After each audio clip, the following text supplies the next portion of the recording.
When we think of cities changing their religious character, we usually imagine centuries of migration, conversion, and cultural blending. But history sometimes delivers moments of abrupt transformation when a city that stood for one faith suddenly became the symbol of another. Few moments capture this more dramatically than the fall of Constantinople in 1453, when a city that had been the beating heart of Christianity for over 1,000 years became the capital of a Muslim empire, almost overnight. For more than a millennium, Constantinople was the jewel of the Byzantine Empire, the continuation of the Eastern Roman world. Founded by Emperor Constantine the Great in 330 CE, it was intended as a new Rome. Its massive walls, soaring palaces, and the great cathedral of Hagia Sophia made it the proud center of Eastern Orthodox Christianity. Pilgrims and emperors alike believed it was an eternal city, divinely protected and destined never to fall. But by the 15th century, that illusion had collapsed. The Byzantine Empire, once stretching across the Mediterranean, had been reduced to little more than Constantinople itself and a few scattered territories. Surrounding it was the Ottoman Empire, a rising Muslim power that had already taken control of most of Anatolia and the Balkans. Constantinople stood as a Christian island in a Muslim sea, isolated, weakened, and ripe for conquest. In 1451, a young Ottoman sultan came to power, Mehmed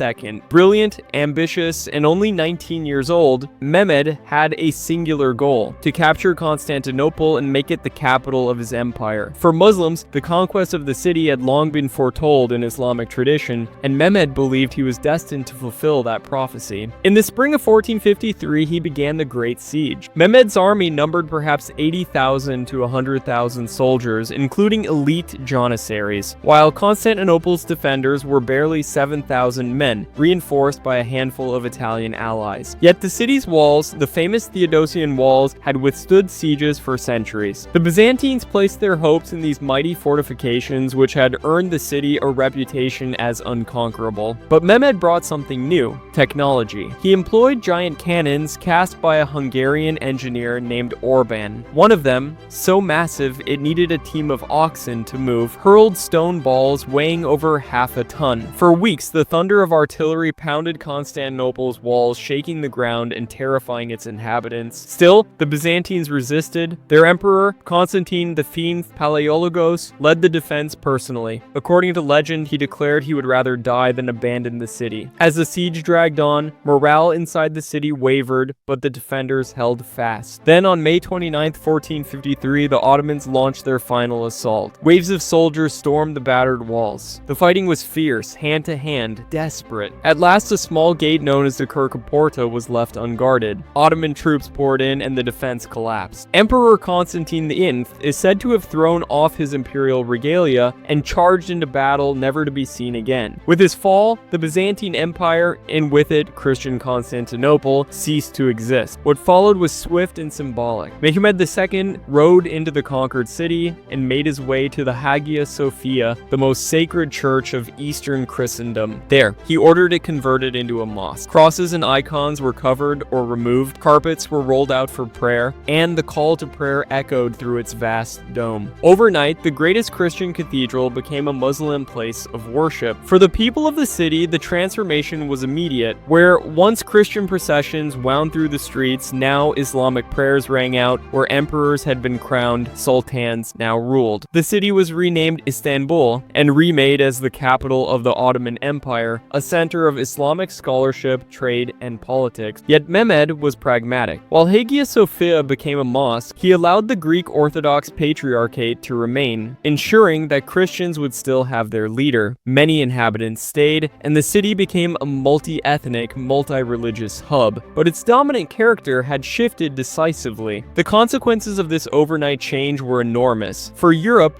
the fall of Constantinople was a shock. It cut off traditional land routes to Asia, forcing European powers to seek new ways around, leading directly to the age of exploration. Within decades, explorers like Columbus and Vasco da Gama were sailing west and south, reshaping global history. For the Muslim world, it was a triumph. Mehmed II earned the title the Conqueror, and Istanbul became one of the most important capitals in history, bridging east and west. For Christians, it was a devastating getting lost, the symbolic end of the Eastern Roman Empire, a city they had once believed could never fall. And yet, the story of Constantinople shows how quickly identities can change. In a single day, a Christian city became a Muslim one, its monuments repurposed, its destiny rewritten. Today, Istanbul still carries that layered legacy, with Hagia Sophia itself shifting roles across centuries, from church to mosque to museum, and once again to mosque. So when we talk about the Christian city that turned Muslim overnight, it is not exaggeration. It is one of history's most dramatic transformations, a moment when faith, politics, and geography collided, and a city that had stood for one world became the emblem of another.